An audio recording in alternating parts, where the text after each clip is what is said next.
Primera dama de Augusto Monterroso. Mi marido dice que son tonterías mías, pensaba, pero lo que quiere es que yo solo me esté en la casa, matándome como antes, y eso sí que no se va a poder. Los otros le tendrán miedo, pero yo no. Si no le hubiera ayudado cuando estábamos bien fregados, todavía, ¿y por qué no voy a poder recitar, si me gusta, el hecho de que él sea presidente, en vez de ser un obstáculo, debería hacerlo pensar que así le ayudo más? Y es que los hombres, sean presidentes o no, son llenos de cosas. Además, yo no voy a andar recitando en cualquier parte como una loca, sino en actos oficiales o en veladas de beneficencia. Sí, pues, si no tiene nada de malo. No tenía nada de malo. Terminó de bañarse, entró en su dormitorio.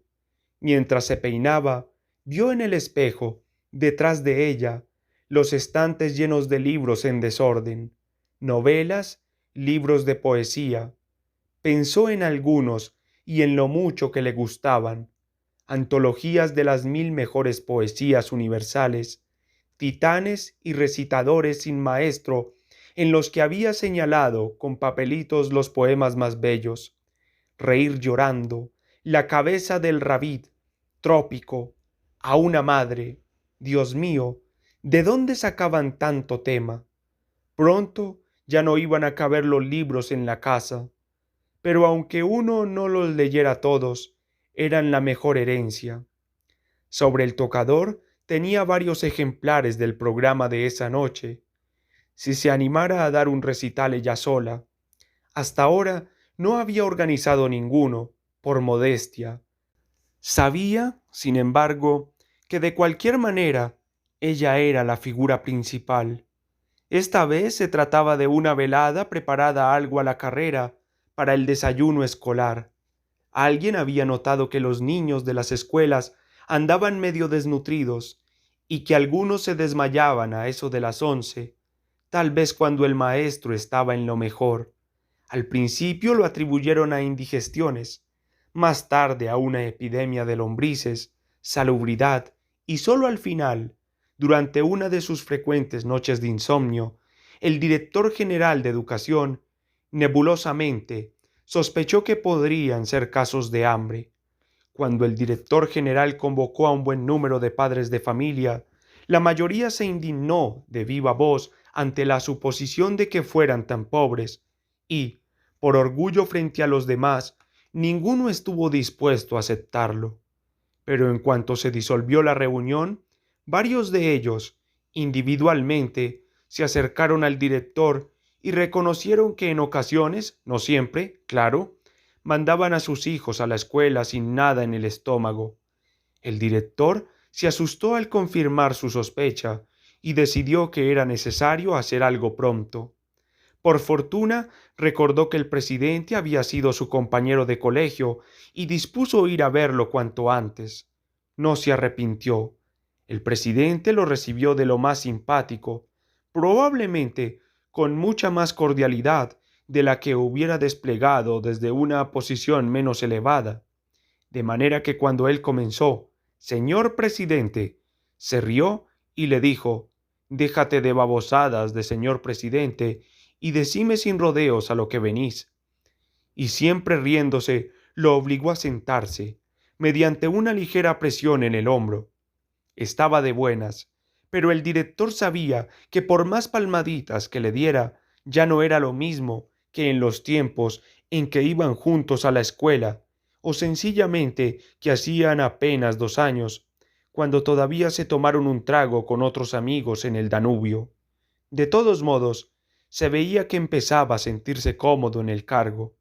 Como él mismo dijera levantando el índice en una reciente cena en casa de sus padres, de sobremesa, ante la expectación general primero y la calurosa aprobación después, de sus parientes y compañeros de armas, al principio se siente raro, pero uno se acostumbra a todo. Pues sí. ¿Qué te trae por acá?, insistió. Apuesto a que ya tenés líos en el ministerio. Bueno, si querés saber la verdad, sí. ¿Verdad? Dijo triunfante el presidente, aprobando su propia sagacidad. Pero, si me lo permitís, no vengo a eso. Otro día te cuento. Mira, para no quitarte el tiempo, te lo voy a decir de una vez. Fíjate que ha habido varios casos de niños que se desmayan de hambre en las escuelas, y yo quisiera ver qué podemos hacer. Prefiero decírtelo a vos de una vez, porque si no es la bruta andar de aquí para allá.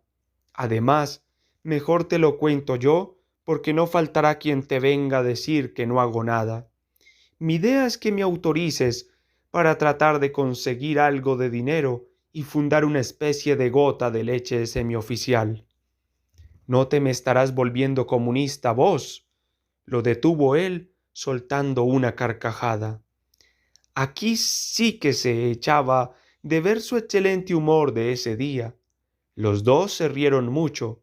El director le advirtió en broma que tuviera cuidado porque estaba leyendo un librito sobre marxismo, a lo que él repuso, sin dejar de reírse, que no se lo fuera a ver el director de la policía porque lo podía joder.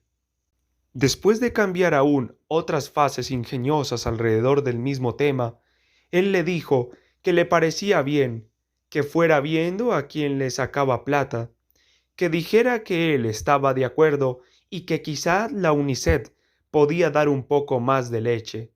Los gringos tienen leche como la chingada, afirmó por último, poniéndose de pie y dando por terminada la entrevista. Ah, y mira, añadió cuando ya el director se encontraba en la puerta, si querés háblale a mi señora para que te ayude. A ella le gustan esas cosas. El director le dijo que estaba bueno y que le iba a hablar enseguida. No obstante, esto más bien lo deprimió, porque no le agradaba trabajar con mujeres. Peor de funcionarios, la mayoría eran raras, vanidosas, difíciles, y uno tenía que andarse todo el tiempo con cortesías, preocupándose de que estuvieran siempre sentadas y poniéndose nervioso cuando por cualquier circunstancia había que decirles que no. De paso que a ella no la conocía mucho, pero lo mejor era interpretar la sugerencia del presidente como una orden. Cuando le habló, ella aceptó sin vacilar. ¿Cómo podía dudarlo?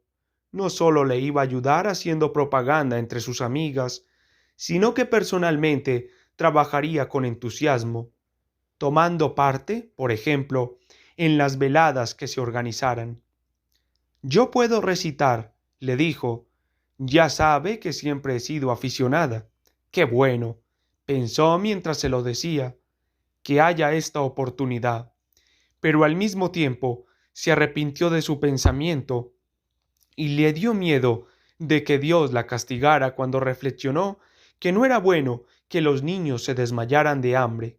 Pobrecitos, pensó rápido para aplacar al cielo y eludir el castigo, y en voz alta dijo, pobres criaturas, y como cada cuanto se desmayan. El director le explicó pacientemente que no se desmayaban los mismos en forma periódica, sino que una vez era uno y otra otro, y que lo mejor era ver cómo le daban desayuno al mayor número posible. Tendrían que fundar una organización para reunir fondos. Claro, dijo ella. ¿Y cómo le pondremos? ¿Qué le parece? Desayuno escolar, dijo el director. Pasó su mano sobre el programa, un trozo cuadrangular de papel santinado elegantemente impreso. Primero, palabras preliminares por el señor doctor Hugo Miranda, director general de Educación del Ministerio de Educación Pública. Segundo, Barcalora, de los cuencos Hoffmann de Offenbach, por un grupo de alumnos de la Escuela 4 de Julio. Tercera, Tres Vals de Chopin, por René Elguetat, alumno del Conservatorio Nacional. Cuarto, Los motivos del lobo, de Rubén Darío, por la ESMAD, señora doña Eulalia Fernández de Rivera González, primera dama de la República. Quinto, Cielos de mi patria, por el compositor nacional Federico Díaz, su autor al piano. Sexto, himno nacional. Ella creía que estaba bien, aunque quizá era demasiada música y poca recitación. ¿Te gusta lo que voy a recitar?, le preguntó a su marido. Con tal que no se te olvide a medio camino y no hagas el ridículo, replicó el malhumorado, pero incapaz de oponerse en serio. Realmente no sé para qué te metiste a esa babosada. Parece que no conocieras a los muchachos cómo son de fregados. Ya van a empezar a hacerte chistes, pero como cuando se te mete una cosa en la cabeza nadie te la saca. En los tiempos en que la enamoraba, le gustaba que declamara y hasta le pedía que lo hiciera para quedar bien con ella, pero ahora era otra cosa y sus apariciones en público lo irritaban. Beperdada, Kepet, hebt, lobt, Kepet di Gaugot, pensó ella. No pueden ver que la esposa tenga ninguna iniciativa, porque luego empiezan a poner peros y a querer acomplejarlo a uno. ¿Qué se me va a andar olvidando?, dijo en voz alta, levantándose a buscar un pañuelo. Me la sé desde niña. Lo que no me gusta es que estoy algo acatarrada, pero yo creo que es por los nervios. Siempre que tengo que hacer algo importante en una fecha fija, me da miedo de enfermarme y empiezo a pensar, ya me va a dar catarro, ya me va a dar catarro, hasta que me da de veras. Sí, pues, deben de ser los nervios. La prueba está en que después se me pasa. Enfrentándose bruscamente con el espejo, se puso a levantar los brazos y a probar la voz. El varón que tiene corazón de lis, alma de querubí, lengua celestial, el mínimo y dulce Francisco de Asís, está con un Ruduit, Torboat, ni mal, pronunciaba Lis. Era bueno alargar las sílabas acentuadas, pero no siempre sabía cuáles eran, a menos que tuvieran el acento ortográfico. Por ejemplo, varón, on, mínimo, mi, corazón, on, pero en alma de querubín, lengua celestial, no había modo de saberlo. En fin, lo importante era sentir, porque cuando no se siente de nada sirve conocer todas las reglas. El varón, el varón que tiene, el varón que tiene corazón, el varón que tiene corazón de lis. Cuando llegó a la escuela era aún demasiado temprano. Sin embargo, se sintió desalentada porque había pocas personas ocupando los asientos.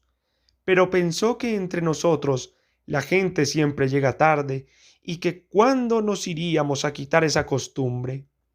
En el pequeño escenario, detrás del telón improvisado, las alumnas de la escuela 4 de julio ensayaban en voz baja la barca loca.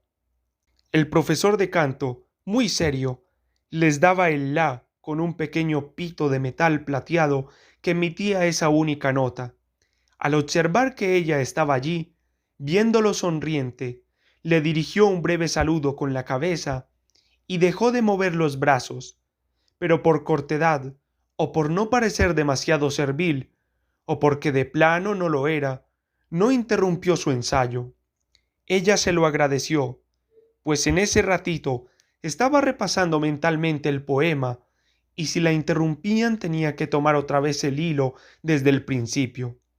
Como si en realidad la estuviera usando, aclaraba la garganta cada 5 o 6 versos, a pesar de que sabía que con eso solo lograba irritarla cada vez más, igual que aquel maestro a quien sus alumnos por molestarlo le dijeron que tenía colorado el ojo, y él se puso a restregárselo y a restregárselo hasta que se lo dejó tan colorado que ellos no podían contener la risa, o como los monos, que si les ponen un poco de excremento en la palma de la mano, no paran de olerlo hasta que se mueren.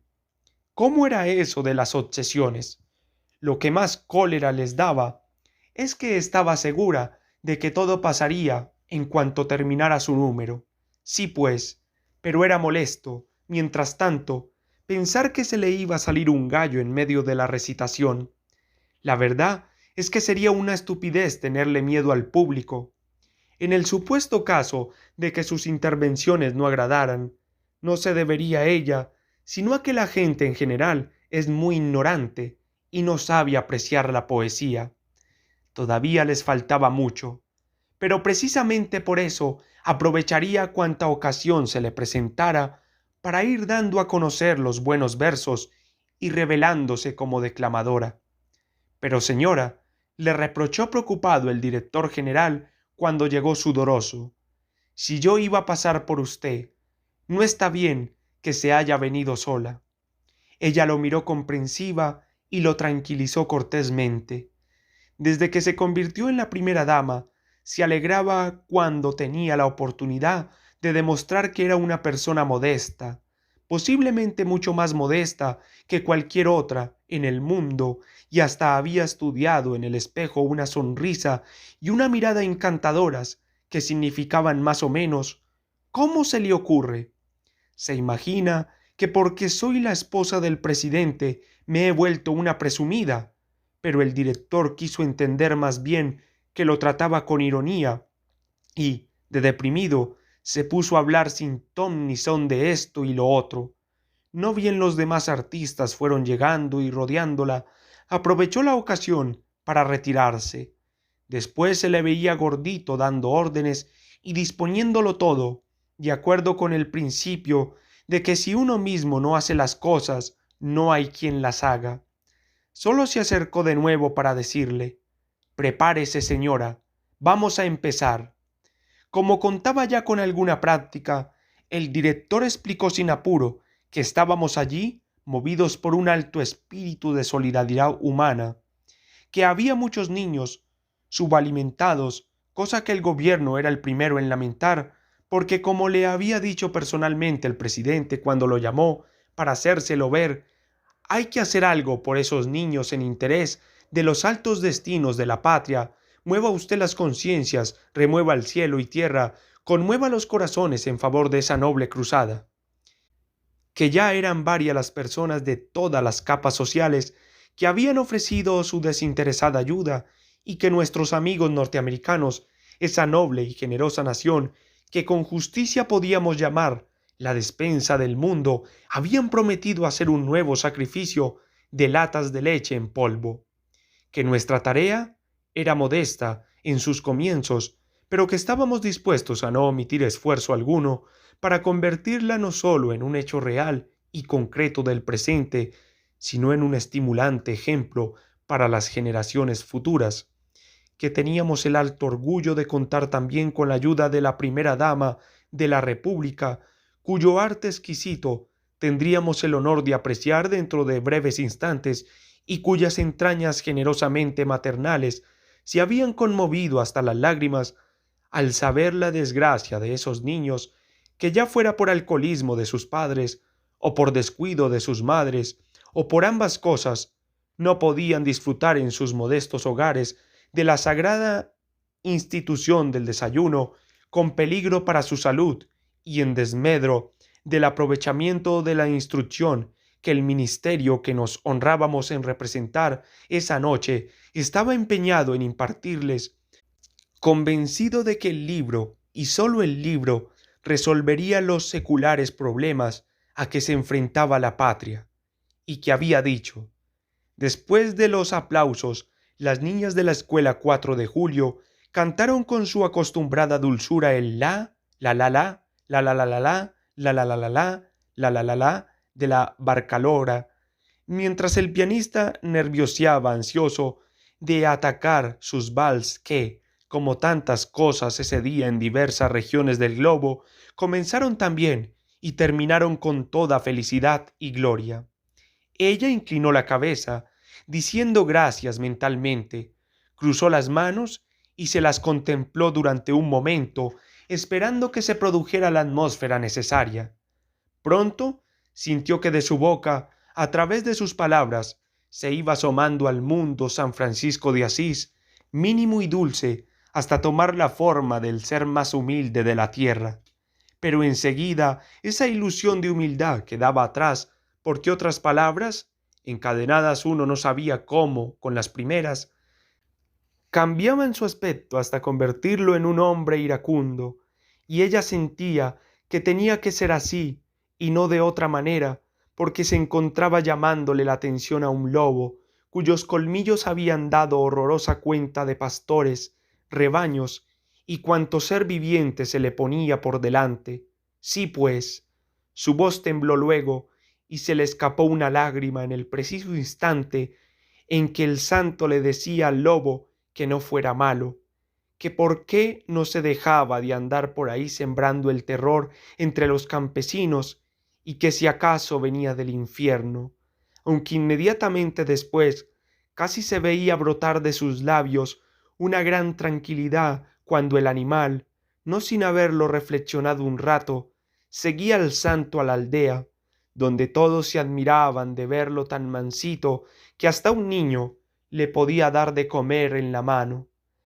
Las palabras le salían entonces dulces y tiernas, y pensaba que el lobo le podía dar de comer también al niño para que no se desmayara de hambre en la escuela. Pero volvía a angustiarse porque en un descuido de San Francisco el lobo se iba nuevamente al monte a acabar con las gentes del campo y con sus ganados. Su voz adquiría aquí un tono de condenación implacable y la elevaba y la bajaba conforme iba siendo necesario, sin acordarse para nada del catarro ni de los malditos nervios de los días anteriores, como ella sabía de antemano que sucedería.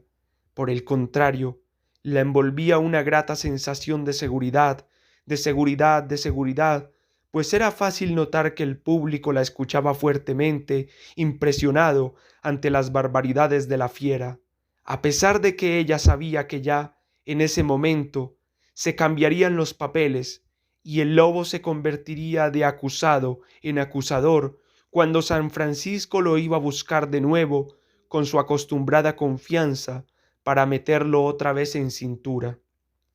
Por más que uno quisiera, había que ponerse de parte del lobo, cuyas palabras eran fácilmente interpretables. Sí, verdad, muy bonito.